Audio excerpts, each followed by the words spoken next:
অখণ্ডমণ্ডলাকারং ব্যাপ্তং যেন চরাচরম তৎপদং দর্শিতং যেন তস্मै শ্রী গুরবে নমঃ।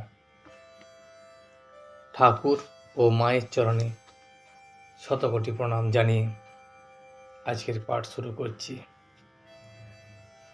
আজ আমরা পাঠ করতে চলেছি বিলাতে কাঞ্চনের পূজা, জীবনের উদ্দেশ্য কর্ম না ঈশ্বর লাভ। শ্রী রামকৃষ্ণ প্রতাপকে বলছেন, তুমি বিলাত গিয়েছিলে, কি দেখলে সব বলো। প্রতাপ: বিলাতের লোকরা আপনি যাকে কাঞ্চন বলে তারই পূজা করে। তবে অবশ্য কেউ কেউ ভালো লোক, অনাসক্ত লোক আছে, কিন্তু সাধারণত আগাগোড়া রজগুণের কাণ্ড। আমেরিকাতেও তাই দেখে এলো। বিলাত ও কর্মযোগ, কলিযুগে কর্মযোগ না ভক্তিযোগ। শ্রী রামকৃষ্ণ: বিষয়কর্মে আসক্তি শুধু যে বিলাতে আছে এমন নয়, সব জায়গায় আছে। তবে কি জানো, কর্মকাণ্ড হচ্ছে আদি কাণ্ড। সত্যগুণ না হলে ঈশ্বরকে পাওয়া যায় না। রজগুণে কাজের আড়ম্বর হয়, তাই রজগুণ থেকে তমগুণে এসে পড়ে। বেশি কাজ জড়ালেই ঈশ্বরকে ভুলিয়ে দেয়, আর কামিনী কাঞ্চনে আসক্তি বাড়ে। ঠাকুর বলছেন প্রতাপকে, বিষয়কর্মে যদি আসক্ত শুধু বিলাতে আছে এমন নয়, সব জায়গায় এই জিনিসটা আছে। বহু লোক আমাদের দেশেও বিষয়কর্মে আসক্ত হয়ে রয়েছে। তবে কি জানো, এই যে কর্মকাণ্ড, এই কর্মকাণ্ড হচ্ছে আদি কাণ্ড। সত্যগুণ, ভক্তি, বিবেক, বৈরাগ্য, দয়া, এইসব না হলে ঈশ্বরকে পাওয়া যায় না। আর রজগুণের কাজের আড়ম্বর, তাই আবার রজগুণ থেকে তমগুণ চলে আসে। এই রজগুণে কাজের আড়ম্বরে বেশি জড়িয়ে পড়লেই তখন ঈশ্বরকে ভুলে যায় এবং কামিনী কাঞ্চনে তখন আসক্তি বেড়ে যায়। তবে কর্ম একেবারে ত্যাগ করবার জো নাই। তোমার প্রকৃতিতে তোমায় কর্ম করাবে, তা তুমি ইচ্ছা করো আর নাই করো। তাই বলেছে, অনাসক্ত হয়ে কর্ম করো, অনাসক্ত হয়ে কর্ম করো, ফলের আশা করো না, কর্মফল আকাঙ্ক্ষা করবে না। যেমন পূজা, জপ, তপ করছ, কিন্তু লোকমান্য হওয়ার জন্য নয়, কিংবা পুণ্য করবার জন্য নয়। কর্ম করতে হবে, তাই তুমি কর্ম করবে। কিছু আশা করো না সেই কর্ম থেকে। তোমার মধ্যে কোনো আশা থাকবে না যে আমি কর্ম করছি, এই কর্মটা করলে এটা পাবো, সেটা হবে না। এরূপ অনাসক্ত হয়ে কর্ম করার নাম হলো কর্মযোগ। কর্মযোগ খুব ভারী কঠিন যোগ। একে কলিযুগ সহজেই আসক্তি এসে যায়। মনে করছি অনাসক্ত হয়ে কাজ করছি, কিন্তু কোন দিক দিয়ে আসক্তি এসে যায় জানতে দেয় না। হয়তো পূজা মহোৎসব করলাম, কি অনেক গরিব কাঙালদের সেবা করলাম, মনে করলাম যে অনাসক্ত হয়ে কাজ করছি, কিন্তু কোন দিক দিয়ে লোকমান্য হবার ইচ্ছা যে হয়েছে জানতে দেয় না। অনেক সময় কি হয়, আমরা গরিব কাঙালদের খাওয়াই, বড় করে পূজা করি, যাতে লোক বলে যে অমুক লোক এত বড় পূজা করেছে, এত খাওয়ান দান করেছে। কিন্তু এই যে লোকমান্য হবার ইচ্ছা, এই লোকমান্য হওয়ার ইচ্ছাটা খুব খারাপ। তবে একেবারে অনাসক্ত হওয়া সম্ভব কেবল তাঁর যার ঈশ্বর দর্শন হয়েছে, যিনি ঈশ্বরকে লাভ করেছেন, তিনি এসবের কোনো মধ্যে দিয়ে যাবেন না। যা কিছুই করবেন সেখানে কিছু আশা করবেন না। একজন ভক্ত জিজ্ঞাসা করছেন, যারা ঈশ্বরকে লাভ করেন নাই, তাদের উপায় কি? তারা কি বিষয়কর্ম সব ছেড়ে দেবেন?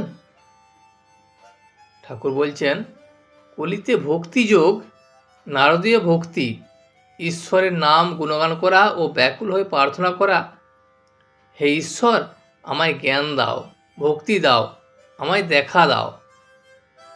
কর্মযোগ বড় কঠিন, তাই প্রার্থনা করতে হয়, হে ঈশ্বর আমার কর্ম কমিয়ে দাও, আর যেটুকু কর্ম রেখেছ সেটুকু যেন তোমার কৃপায় অনাসক্ত হয়ে করতে পারি, আর যেন বেশি কর্ম জড়াতে না ইচ্ছা হয়। ঠাকুর বলছেন যে কলিতে ভক্তিযোগই বড় যোগ। এই ভক্তিযোগে কী করতে হবে না, ঈশ্বরের গুণগান করতে হবে, ঈশ্বরের নামগান করতে হবে, ব্যাকুল হয়ে ঈশ্বরকে ডাকতে হবে, ঈশ্বরকে বলতে হবে যে আমায় জ্ঞান দাও, ভক্তি দাও, আমায় দেখা দাও। এখানে কর্মযোগ খুব বড় কঠিন। ঈশ্বরকে আবার বলতে হবে যে আমার কর্ম কমিয়ে দাও, যেটুকু কর্ম রেখেছ সেটুকু যেন তোমার কৃপায় অনাসক্ত হয়ে করতে পারি। যদি কোনো কিছুতে কর্ম করতে করতে আসক্ত হয়ে পড়ি, তাহলে ঈশ্বরের দেখা পাবো না, ঈশ্বরকে পাবো না। সেই জন্যই ঈশ্বরের কাছে প্রার্থনা করা, যাতে আমার কর্ম কমিয়ে দেন এবং আমি অনাসক্ত হয়ে যেন কর্ম করতে পারি, আর যেন বেশি কর্ম জোড়াতে ইচ্ছা না হয়। কর্ম ছাড়বার জো নাই। আমি চিন্তা করছি, আমি ধ্যান করছি, এও কর্ম। ভক্তি লাভ করলে বিষয়কর্ম আপনা আপনি কমে যায়, আর ভালো লাগে না। ওলা মিছরির পানা পেলে চিটে গুড়ের পানাকে খেতে চায়। একজন ভক্ত, বিলেতের লোকেরা কেবল কর্ম করো কর্ম করো করে, কর্ম তবে জীবনের উদ্দেশ্য নয়। ঠাকুর বললেন, জীবনের উদ্দেশ্য ঈশ্বর লাভ। কর্ম তো আদি কাণ্ড, জীবনের উদ্দেশ্য হতে পারে না। তবে নিষ্কাম কর্ম একটা উপায়, উদ্দেশ্য নয়। শম্ভু বললে, এখন এই আশীর্বাদ করুন যে যা টাকা আছে সেগুলি সদ্ব্যয়ে যায়, হাসপাতাল, ডিসপেন্সারি করা, রাস্তাঘাট করা, কুয়ো করা, এইসবে। আমি বললাম, এসব কর্ম অনাসক্ত হয়ে করতে পারলে ভালো, কিন্তু তা বড় কঠিন। আর যাই হোক, এটি যেন মনে থাকে যে তোমার মানব জন্মের উদ্দেশ্য ঈশ্বর লাভ, হাসপাতাল, ডিসপেন্সারি করা নয়। মনে করো ঈশ্বর তোমার সামনে এলেন, এসে বললেন তুমি বল লও, তাহলে তুমি কি বলবে? আমায় কতগুলো হাসপাতাল, ডিসপেন্সারি করে দাও? না বলবে, হে ভগবান, তোমার পাদপদ্মে যেন শুদ্ধা ভক্তি হয়, আর যেন তোমাকে আমি সর্বদা দেখতে পাই। হাসপাতাল, ডিসপেন্সারি এসব অনিত্য বস্তু, ঈশ্বরই বস্তু, আর সব অবস্তু। তাকে লাভ হলে আবার বোধ হয় তিনিই কর্তা, আমরা অকর্তা। তবে কেন তাকে ছেড়ে নানা কাজে বাড়িয়ে মরি? তাকে লাভ হলে তার ইচ্ছায় অনেক হাসপাতাল, ডিসপেন্সারি হতে পারে। তাই বলছি, কর্ম আদিকাণ্ড, কর্ম জীবনের উদ্দেশ্য নয়। সাধন করে আরও এগিয়ে পড়ো। সাধন করতে করতে আরও এগিয়ে পড়লে শেষে জানতে পারবে যে ঈশ্বরই বস্তু আর সব অবস্তু। ঈশ্বর লাভই জীবনের উদ্দেশ্য। একটা কথা, যেমন একজন কাঠুরে বনে কাঠ কাটতে গিয়েছিল। হঠাৎ এক ব্রহ্মচারীর সঙ্গে দেখা হলো। ব্রহ্মচারী বললেন, ওহে এগিয়ে পড়ো। কাঠুরে বাড়িতে ফিরে এসে ভাবতে লাগলো, ব্রহ্মচারী এগিয়ে যেতে বললেন কেন। এই রকমের কিছুদিন যায়। একদিন সে বসে আছে, এমন সময় এই ব্রহ্মচারী কথাগুলি মনে পড়ল। তখন সে মনে মনে বললে, আজ আমি আরও এগিয়ে যাব। বনে গিয়ে আরও এগিয়ে গিয়ে দেখে যে অসংখ্য চন্দনের গাছ। তখন আনন্দে গাড়ি গাড়ি চন্দনের কাঠ নিয়ে এলো আর বাজারে বেচে খুব বড় মানুষ হয়ে গেল। এই রকমের কিছুদিন যায়। আর একদিন মনে পড়ল, ব্রহ্মচারী বলেছেন এগিয়ে পড়ো। তখন আবার বনে গিয়ে এগিয়ে দেখে নদীর ধারে রূপোর খনি। এ কথা সে কখনো স্বপ্নেও ভাবে নাই। তখন খনি হতে কেবল রূপো নিয়ে গিয়ে বিক্রি করতে লাগলো। এত টাকা হলো যে আন্ডিল হয়ে গেল। আবার কিছুদিন যায়। একদিন বসে ভাবছে ব্রহ্মচারী, তো আমাকে রূপার খনি পর্যন্ত তো যেতে বলেন নাই, তিনি যে আমাকে এগিয়ে যেতে বলেছেন। এবার নদীর পাড়ে গিয়ে দেখে সোনার খনি। তখন সে ভাবলে, ওহো, তাই ব্রহ্মচারী বলেছেন এগিয়ে পড়ো। আবার কিছুদিন পরে এগিয়ে দেখে হিরে মানিক রাশিকৃত পড়ে রয়েছে। তখন তার কুবেরের মতো ঐশ্বর্য হলো।